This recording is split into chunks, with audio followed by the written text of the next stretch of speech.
ये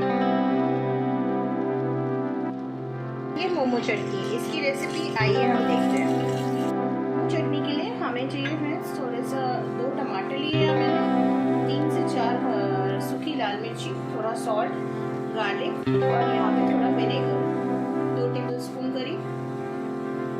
फ्रेंड्स हम ये सब चीज़ें जो चटनी की हैं ब्लेंडर में डालेंगे।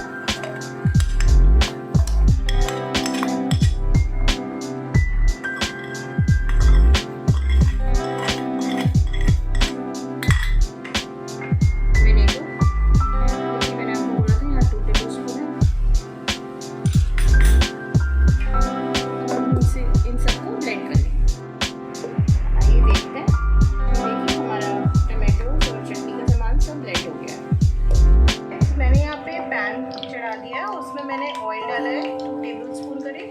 अब मैं अपनी चटनी को ना थोड़ा फ्राई कर लेती हूँ। अब मैं इसको फ्राई कर लूँगी। जैसे ही थोड़ी सी फ्राई हो जाएगी मैं इसको बाउल में निकाल लूँगी, तो हमारी चटनी रेडी हो जाएगी। देखिए फ्रेंड्स, हमारे